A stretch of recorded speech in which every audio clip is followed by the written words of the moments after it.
What's the outlook for construction in Upper Michigan? It appears to be very good. This morning we'll talk with some people who can tell us exactly what's happening. It all starts right now. From TV6, this is the Ryan Report. Now here's your host, Don Ryan. Well, there are some major construction projects now underway or on the drawing board in Upper Michigan. How will they impact the UP economy? How many jobs will be involved? Will there be enough skilled craftsmen to get the work done? Those are just some of the questions we're looking at, and we have two guests who are just the people we need to get the answers. Coming up later in the show, we'll be talking with Jeff Goodney, Vice President of Klausner Construction in Marquette. His company is involved in the construction of the new hospital for Duke LifePoint's UP Health System Marquette. Also joining us this morning is Tony Ratasky. Tony is the Executive Director of the Upper Peninsula Construction Council. Tony, welcome to the show. Thanks, Don. Thanks for having me on. Good to have you back. You know, I just thinking before the show went on, I didn't know all of your background, but you're also a skilled tradesman by craft. I am. I'm a state licensed electrician, actually by trade. Okay.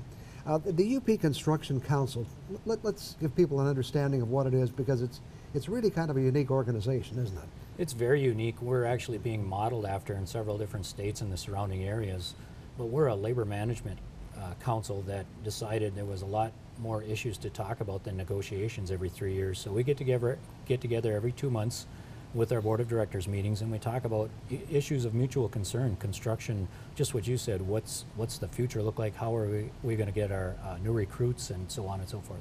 And your board is made up of representation from labor and representatives from major companies. Yes, that's correct. Major companies across the UP and labor from across the UP. So for instance, we have equal parts labor and management, and there is voting rights by a board of directors. And I've told this story before, but I can recall years ago, and I can't remember how many years ago, it would seem there would always be negotiations about the time the construction season was about to open and construction time was lost, and there hasn't been a walkout in the construction industry for years, has there? No, there has not, and we really, I think, attribute that to this Labor Management Council, and it's really the crux of why we were formed. We wanted to get together for issues more than just negotiations every 3 years, so it's really worked well. Okay, let's talk about what's going on. It appears that we're on the verge of a construction boom in Upper Michigan. Is that fair? I think that's very fair to say, yes. Some of the really big projects, of course, the new hospital is one, and we're going to talk more about that, but that's a huge project. It is a huge project, and it means a lot to our community, and just from the workforce standpoint, we'll have a lot of folks, local labor, talented labor on that job, so it's really going to be great. What are some of the other big projects coming up around the UP? Well, we have NMU is coming out with their new dorm projects. That's actually starting today, I believe. And then the other projects that might be out there are the DPW, or Department of Public Works, and the new service center. The new service center, correct, and the Energy Center for the Board of Light and Power. So they're all major projects right here in the city of Marquette. Okay, are there some projects going on around the UP as well? Yeah, I think throughout the UP there's a lot of infrastructure projects going on, a lot of school projects, for instance, security in our school systems across the UP. There's millages that have been passed and sinking fund bond issues that have been passed most recently across the UP to support some of these projects. And we do, you know, kind of tend to think of these big projects, but there are projects going on all over, aren't there, of all sizes? And there's a lot of jobs that I would say, or projects that I would say, range in the commercial, and people are starting to reinvest in their infrastructure, so to speak, in their buildings. They're starting to reinvest in, or invest in new projects as well. I understand prisons are also making some investments in safety and improvement. Yeah, across the UP we have several prisons, and all of them are looking at new security systems, fire alarm systems, and so on. What about the future? What are going to be some key possibilities as we look ahead? Well, I think possibilities for us, certainly in the commercial as far as construction is concerned, but I think the big possibilities are for people that are interested in getting a career in the trades. We do a lot of training, we do a lot of recruitment, and we're always looking for talented workforce to get involved with the trades. Let's talk about that for a minute. What does that involve? How do you get started? Well, I think it depends on what age level you're at, what your background is, and what your likes are, so to speak. There's a lot of people that want to get into the trades, and I talk to a lot of young people in high schools But they want to get into the trades and they think that they can use it as a fallback career, and it's certainly not the case. You have to bring something to the table with you in the form of a good work ethic, a strong background, mostly in math, because we're going to be learning. There's some people that want to get into the trades, but they don't know what to do with a ruler, for instance. And so a lot of it will teach you, but sometimes some of the things that you have to come there with are strong work ethic and math skills. And how long would an apprenticeship program typically take? Typically, apprenticeship programs are anywhere from 3 to 5 years, and it's mostly on-the-job training, but there is some classroom work involved, and you get regular pay increments from when you start until when you end and achieve journey level. Okay, I've got some more questions I want to get to. We'll get to those in just a couple of minutes. Back with more on the Ryan Report after we take this break.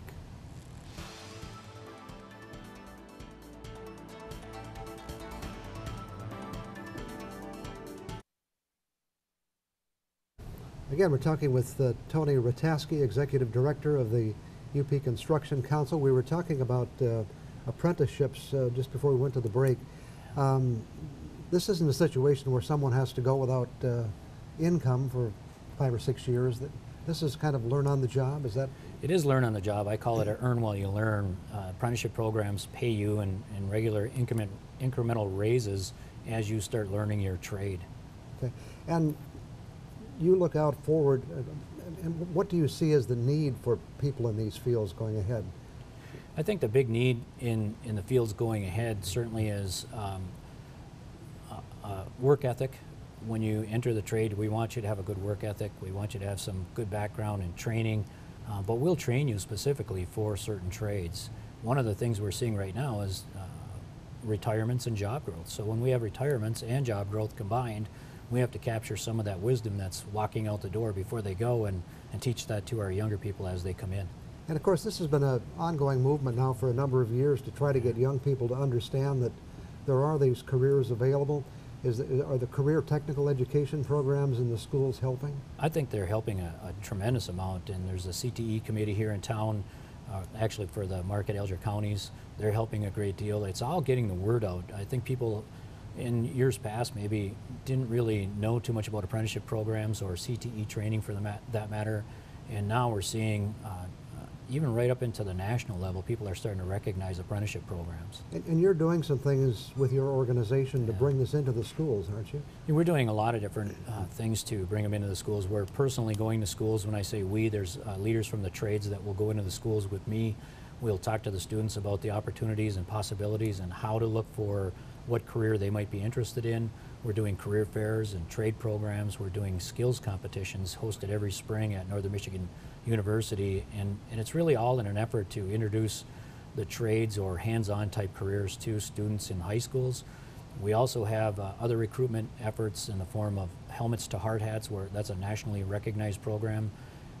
The trades in the Upper Peninsula has probably taken in more veterans than any other single industry in the last several years, so that's a well-trained workforce that we're looking at. We're also looking at the Cliffs dislocated workers that will soon be hitting the streets. Some of them came from the trades, and we want them to come back if they can. And what would be involved in a process like that? Well, for instance, I think if you came out of the trades and you're a Cliffs worker and you're about to be laid off, the process is pretty simple. You go back to basically where you came from. If you were trained as a millwright or electrician, you would go back to those different union trades offices and sign up again, or in some cases they're still signed up. And other recruitments, what we'd like people to do is, it's so easy right now with the internet, you just Google something and it pops up. Yes. Electricians, iron worker, that type of thing, and they all have local presence here in the UP. And at the last or worst case scenario, you can contact me and I'll steer any young person or any dislocated worker or somebody that wants to make a change in their life. I will steer them towards the trade that they might be interested in. You know, with all these big jobs we have coming up, are there going to be enough workers available? I think the amount of workers is going to depend on how fast jobs get going. Right now, for instance, we're going to gain some workers as Liberty Way starts winding down. Those workers will be freed up and ready to go to work on other projects. What's going to be nice is the tradespeople that are on some of these existing jobs will just walk right into another job, probably won't even, in some cases, have to collect any unemployment. You know, when we were talking about things coming up, there are several Meyer stores, for example. Yes. A lot of things in the commercial area. A lot of commercial work coming up. As I mentioned earlier, people are investing into their facilities. Meyer stores, there's 3 of them in the UP. 2 have already started, Sault Ste. Marie, Escanaba, and then the Meyer store in Marquette is still on the proposal list, so to speak. We only have about 30 seconds left. What would you like to say to the young people out there who might be thinking about a career? Well, I think for sure, give us a look. I think there's opportunity out there. There's a lot to be gained by a career in the trade. We don't just train for one job, we train for a whole career. You stick with your trade most of the time for the rest of your life. It's good, it's fun to be a hands-on type worker, and there's a lot of opportunity coming. And the pay and benefits aren't too bad, are they? Pay and benefits are great. We pay you, and as I mentioned, you start out about half the wage of the journey level, and you work your way up in just a few short years, but all that while you're accumulating benefits. You have a health care plan and a pension plan. Okay. Hope some people take advantage of that. Thanks for coming in this morning. Appreciate it, Tom. Thank you, Don. Okay. Back with more on the Ryan Report to talk about a big project in Marquette after we take this break.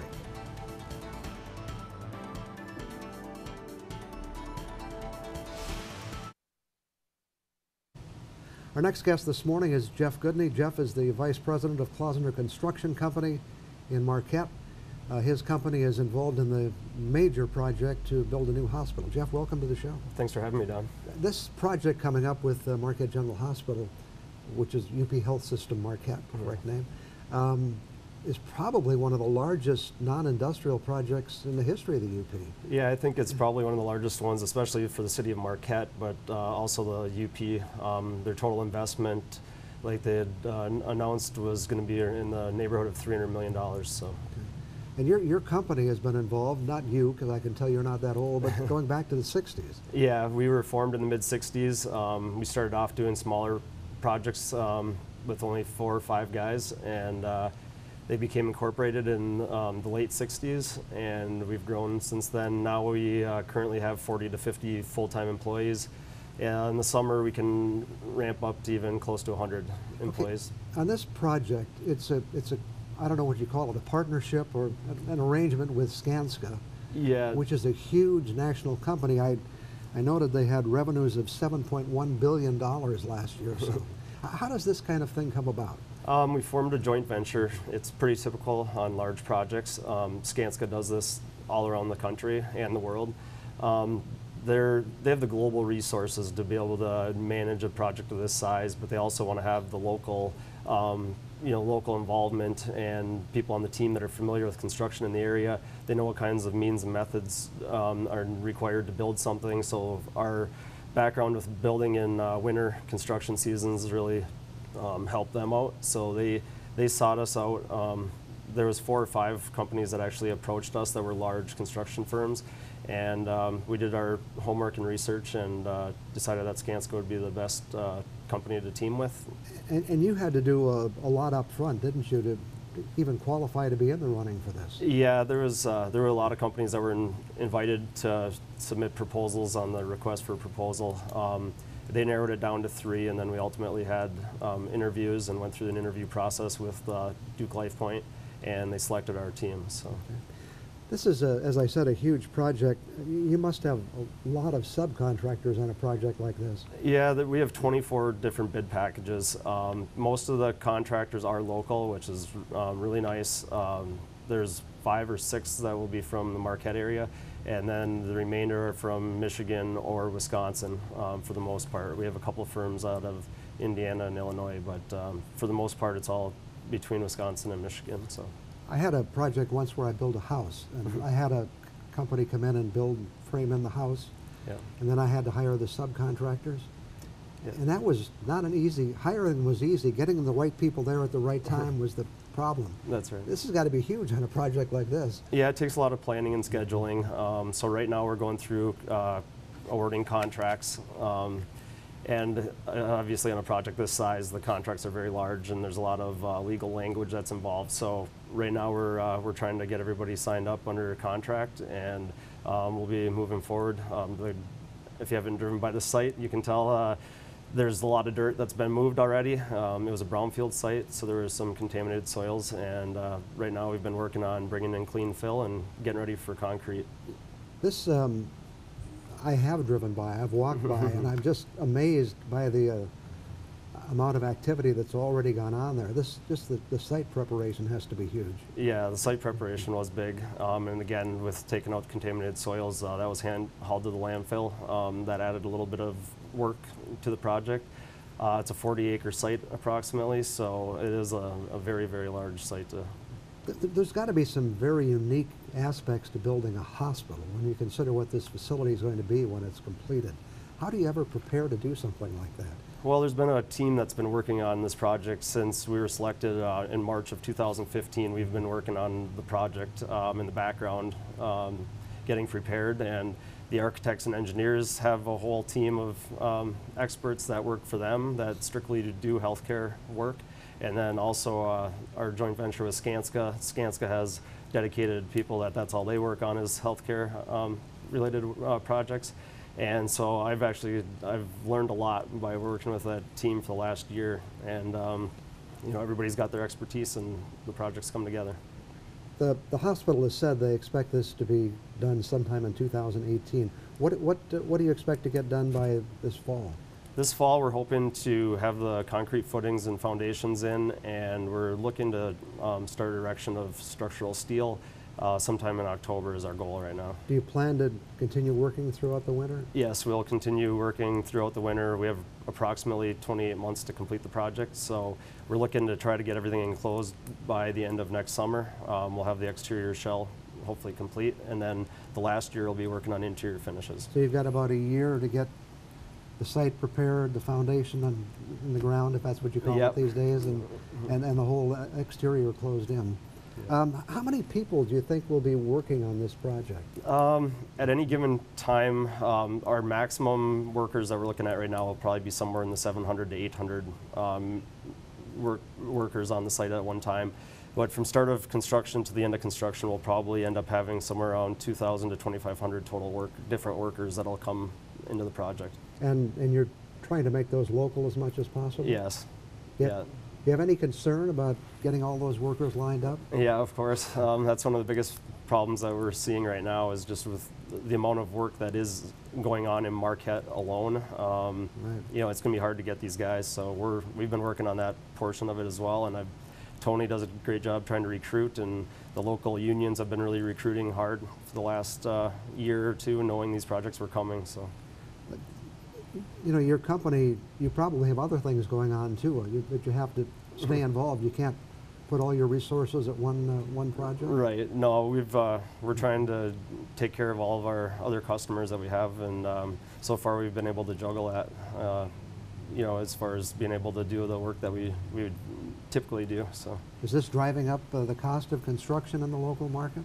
I don't think so, but I think everybody's busy across the board. You know, I know some people that work in the residential markets, and they're all busy. Commercially, everybody's busy. So right now, it's a good time to be a contractor and to be a worker. Are you optimistic about the future of development here in the UP? Yeah, I think so. After the hospital is complete, there'll obviously be spin-off, you know, projects from the hospital being built. So I see Marquette and the UP booming for the next, you know, quite a few years at least. And all these workers that come in that work on the projects, they're getting a paycheck, so then they go out and they're buying the new car, or they're going to a restaurant to eat and paying for gas and renting hotels. So it really helps the entire economy. It's a huge project. Congratulations All right. to your company for being involved. Thank you. Thanks for coming having me. in this morning. Okay, back with some more thoughts on the Ryan Report after we take this break.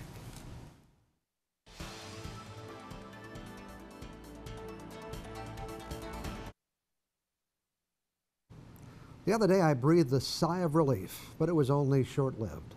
The political conventions were finally over. The primary election was in the books.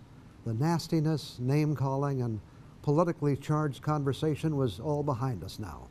The nightmare was over. And of course I realized it wasn't. In some ways it was just getting started. We have 3 months to wait before the big election, the one for all the marbles. Now maybe you're someone who enjoys all of this, someone who relishes the give and take of the political race. I understand.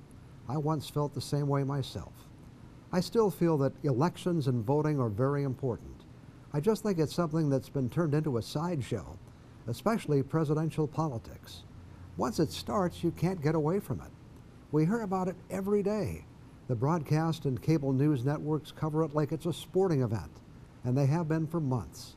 The fact is, I went from someone who for many years loved following presidential politics to someone who would rather just turn it all off.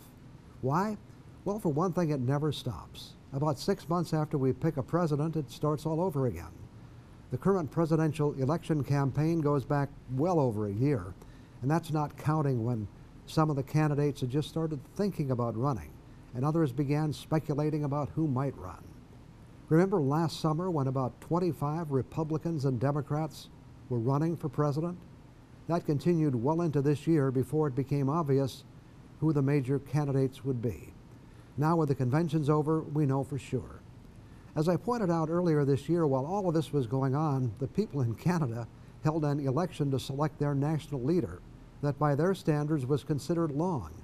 It lasted 78 days. That's less than 3 months from beginning to end, and it was their longest in history. In any case, we have 3 months to go in our presidential campaign, so here are my predictions for the future. In just about 3 months, either Donald Trump or Hillary Clinton will be the President of the United States. In about 3 months, about half the population will be happy with the new president, and the other half will not be. About 4 months from now, speculation will begin regarding who will be able to challenge the new president in 2020. In the 47 months after that, the campaign will be underway for the next president of the United States. And about 2 years from now, I'll start complaining again about the length of our presidential campaigns. I know those are not daring predictions, but there's a good chance they'll be right. I'll be back in 2 minutes. Time to wrap it up for another week. Thanks to Tony Rataski and Jeff Goodney for joining us this morning. The UP has some big building projects in the works. It will be interesting to watch them in the months ahead. Hope you have a great day. We're now into August, and that means fall isn't too far away. Enjoy summer while you can. Today's show is up next. I hope we can see you right here again next Sunday morning.